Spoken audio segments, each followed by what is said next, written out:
আসসালামু আলাইকুম সবাইকে। আশা করছি সবাই আল্লাহর রহমতে ভালো আছেন। তো আমিও আলহামদুলিল্লাহ ভালো আছি। তো আবারও আমার চ্যানেলে আপনাদের স্বাগত জানাই।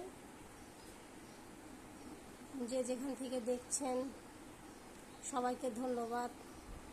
প্লিজ সবাই একটা লাইক করে দিবেন আর আমার চ্যানেলটাকে সাবস্ক্রাইব করতে ভুলবেন না।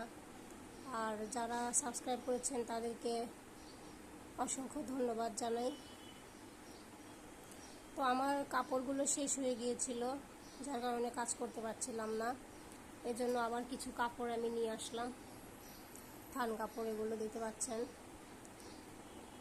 তো এখানে কয়েক রকমের থান আছে।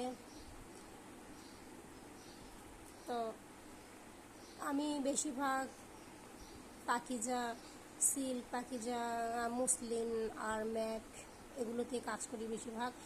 আর হলো অরবিন্দু আর বেক্সি যদি অর্ডার থাকে তাহলে করে দেই, কারণ ওগুলোর একটু খরচ বেশি হয়, আমাদের এখানে নিতে চায় না অত খরচ দিয়ে। এজন্য আমি এগুলোতে বেশি কাজ করে থাকি। এই কাপড়গুলো খারাপ নয়, বাজারের মোটামুটি সব কাপড়ই ভালো। তার মধ্যে আপনার যেটা ভালো লাগে সেটাতে আপনি কাজ করবেন। এই কাপড়গুলো রং পাকা, রং কষ যায় না। তো আমি এগুলোই বেশি ব্যবহার করে থাকি। এখানে আমার একদমই এই কাপড়গুলো খুব প্রয়োজন ছিল, বিধায় আমাকে আর আনতে হলো। এটা পিঙ্ক কালার আর এটা হলো রেড, এটা গোলাপি, জলপাইটা, এটা কাঁচা হলুদ, আর এটা হলো খয়েরি। খয়েরি আমার একটা থান আছে, তো ভাবলাম যে যখন মার্কেটে আসলাম তো নিয়েই যাই। কাপড় তো লাগে, অনেক কাপড় লাগে। তো আমরা মেয়েরা এখন আল্লাহ পাকের দয়ায় অনেকটাই এগিয়ে হস্তশিল্পে। তো যাই হোক, আমার যেসব মা বোনেরা দেখতে পাচ্ছেন, যারা ভাবছেন যে কিছু করবেন সংসারের পাশাপাশি, তো তারা না ভেবে কাজ শুরু করে দেন।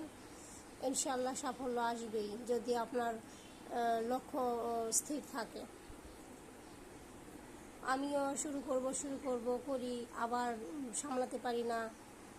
তো ভাবলাম যে না, এইভাবে হবে না, আমাকে এটা যেহেতু করতে হবে, করতেই হবে। ইনশাআল্লাহ আপনারাও চাইলে অবশ্যই পারবেন।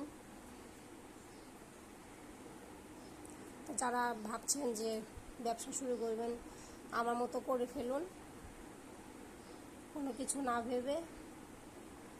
লক্ষ্য স্থির থাকলে একটা কিছু হবেই ইনশাআল্লাহ। তো আজ এ পর্যন্তই। সবাই ভালো থাকবেন, সবার সুস্বাস্থ্য কামনা করে আজ এখানেই। আল্লাহ হাফেজ।